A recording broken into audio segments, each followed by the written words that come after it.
है वो चल रही है। आर्थिक अपराध इकाई अपने तरीके से एसआईटी का गठन कर चुकी है और पूरी तरीके से अभ्यर्थियों को आश्वस्त कर दे कि इस मामले को लेकर दरोगा अभ्यर्थियों ने कल बिहार के पूर्व मुख्यमंत्री श्री नीतीश कुमार जी से भी मुलाकात की और नीतीश कुमार जी ने आश्वासन दिया कि बहुत जल्द इन सब मामलों को हम सुलझा लेंगे। पेपर लीक कांड पर एक और आपको बता दें कि पूर्णिया के कटिया थाना में जो 27 तारीख को पेपर हुआ और 29 तारीख तक जो है एफआईआर लॉन्च नहीं हुआ था।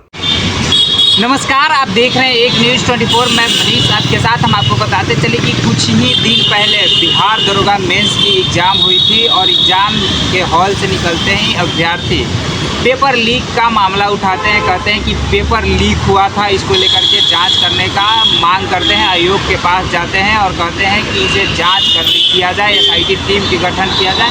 हालांकि आयोग इस बात को मान ली कि हुई है, लेकिन बेहद मात्रा में नहीं हुई। इसको लेकर के कुछ अभ्यर्थी आयोग के पास भी गए, सीएमओ के पास भी गए और पूर्व मुख्यमंत्री नीतीश कुमार के पास भी गए। और इस बीच में छात्र नेता सौरभ ने अल्टीमेटम दे दिया है। क्या कुछ कह रहे हैं छात्र नेता सौरभ, पहले सुनिए उनके बयानों को। नमस्ते, नमस्कार, जय हिंद साथियों। बिहार दरोगा भर्ती पेपर लीक कांड पर जिस प्रकार से आयोग की चुप्पी है और लगातार विभागीय कार्रवाई की तरफ आवेदन दिए गए। आप देख रहे होंगे कि 27 मई को जो भर्ती परीक्षा हुई थी दरोगा की 1799 पद की, उसके बाद से ही पेपर लीक की खबर जो है वो सामने आ रही थी।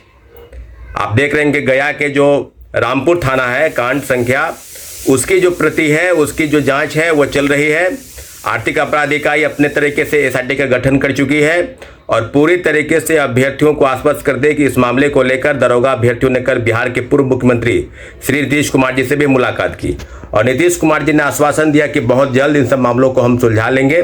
पेपर लीक कांड पर एक और आपको बता दें कि पूर्णिया के कटिया थाना में जो 27 तारीख को पेपर हुआ और 29 तारीख तक जो है एफआईआर लॉन्च नहीं हुआ था। और अभी तक जो जानकारी मिल रही है कि इस मामले पर जो पेपर लीक की घटनाएं हुई पूर्णिया में, उसमें पूर्णिया के थाने में कोई भी एफआईआर अभी तक लॉन्च नहीं हुआ है। तो मामले की जांच चल रही है। आर्थिक अपराध इकाई अपने तरीके से सब मामलों की जांच कर रही है और लगातार दरोगा अभ्यर्थियों की तरफ से इस बात को उठाया जा रहा है कि जिस प्रकार से सोशल साइट्स पर लगातार पेपर आउट हुए, कई सेटों में, एक नहीं कई प्रति जो है उसकी दिखाई गई अलग अलग जगहों से, खासकर पूर्णिया, गया और भागलपुर, 3 जिले ऐसे हैं जहां से लगातार पेपर लीक की खबरें सामने आ रही थी। साथियों, इस मामले को लेकर हमने पहले ही दिन से दरोगा भर्ती कांड को लेकर हम लोग बिहार पुलिस अवर सेवा के दफ्तर गए, वहां आवेदन दिए, वहां सबूत दिए। उसके अगले ही दिन बिहार के आर्थिक अपराध इकाई की शाखा जो पटना है वहां जाकर आवेदन दिए और आर्थिक अपराध इकाई के जो वरीय अधिकारी हैं उन्होंने स्पष्ट कहा कि जांच चल रही है, पहले से जांच चल रही है और बड़ी संख्या में अभ्यर्थियों ने जो आवेदन और सबूत सौंपे हैं उस सब की निगरानी की जा रही है। पूरी तरीके से आपको बता दें कि एसआईटी का गठन हो चुका है। एक डीएसपी और 6-7 जो है इंस्पेक्टर रैंक के अधिकारी, दरोगा रैंक के अधिकारी इस एसआईटी में शामिल हैं। साथियों, आपको बता दें कि एईडीओ के पेपर लीक कांड पर भी जिस प्रकार से आर्थिक अपराध इकाई ने तत्परता दिखाई और एक दिन में ही रिपोर्ट सौंपी, जबकि पहले बिहार पब्लिक सर्विस कमीशन कह रही थी कि ऐसा कोई कुछ चीज हुआ नहीं है, पेपर लीक की कोई बात नहीं है। और पहली बार आप देख रहे होंगे दरोगा भर्ती कांड पर, इसके पहले भी कई परीक्षाएं हुई, 1717 हुई, 2446 हुई, उसके पहले भी कई परीक्षा हुई। किसी मामलों पर पेपर लीक कांड की घटना पर कभी भी प्रेस रिलीज बिहार पुलिस अवर सेवा आयोग ने नहीं किया था, लेकिन आज पहली बार है कि उन्होंने किया। क्या कहा कि छोटी मोटी बात हुई है, कहीं भी थोड़ी बहुत पेपर लीक की बात वो स्वीकार कर रहे हैं। यहाँ तक कि रिपोर्ट में जो गया का जो रिपोर्ट है, गया की जो जांच चल रही है उसमें भी थोड़ी बहुत, यहाँ तक कि बिहार पुलिस अवर सेवा आयोग ने कहा कि कुछ लोग जो है दिग्भ्रमित कर रहे हैं, लेकिन गया का रिपोर्ट जो दिया गया उसमें यह स्पष्ट है कि थोड़ी बहुत पेपर लीक की बात आ रही है।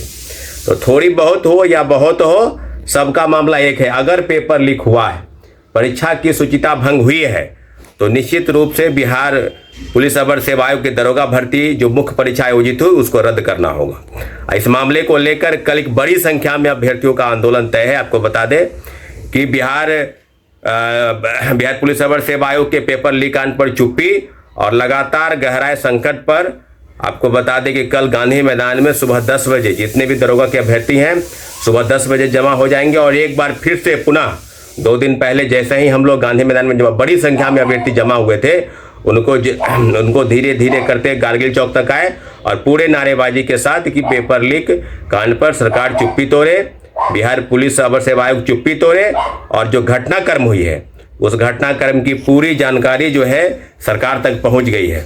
साथियों, आपसे आग्रह है कि जिस प्रकार से पेपर लीक हो रहे हैं और कई अभ्यर्थी ऐसे हैं जो समझते हैं कि हमारा कटअप ऊपर है, हम फिजिकल के तैयारी में लगे हैं, मेरा हो जाएगा, तो हो जाने और नहीं होने का सवाल का बात दूसरा है।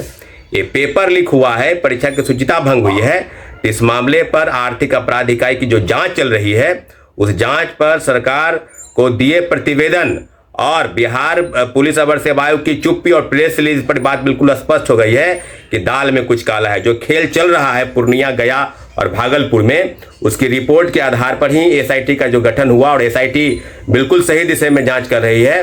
तो इसलिए जितने भी भारी संख्या में अभ्यर्थियों का जमावड़ा होगा और कल शांतिपूर्वक प्रोटेस्ट की तैयारी में अभ्यर्थी हैं, तो निश्चित रूप से इस प्रोटेस्ट के माध्यम से सरकार तक हम लोग की बात जाएगी और निश्चित रूप से दरोगा भर्ती पेपर लीक कांड पर जो पेपर लीक हुआ है उस मामले पर परीक्षा रद्द करके पुनः परीक्षा आयोजित करने की मांग को लेकर कल एक बार पुनः हम लोग सड़क पर उतरने के लिए तैयार हैं। दरोगा भर्ती पेपर लीक कांड पर अभी तक आयोग की चुप्पी है, इसलिए जितने भी दरोगा के अभ्यर्थी हैं, तमाम जिलों के अभ्यर्थी, उनसे आग्रह कर रहे हैं कि सुबह 10 बजे आप गांधी मैदान गांधी मूर्ति के पास जमा हुए और एक बड़े आंदोलन की तरफ हम लोग बढ़ेंगे। साथियों, बहुत बहुत धन्यवाद।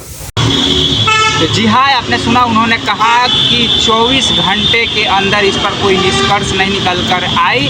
24 घंटे में अगर ये हमारे पक्ष में कोई आयोग निर्णय नहीं लेती है कि एग्ज़ाम कैंसिल की जाएगी, तो फिर से कल, यानी कि कल सड़कों पे हजारों संख्या में छात्र उतरेंगे और प्रोटेस्ट करेंगे कि एग्ज़ाम को रद्द किया जाए। बाकी आपकी क्या प्रतिक्रिया है कमेंट बॉक्स में ज़रूर बताएं। देखते रहें एक न्यूज़ 24। धन्यवाद।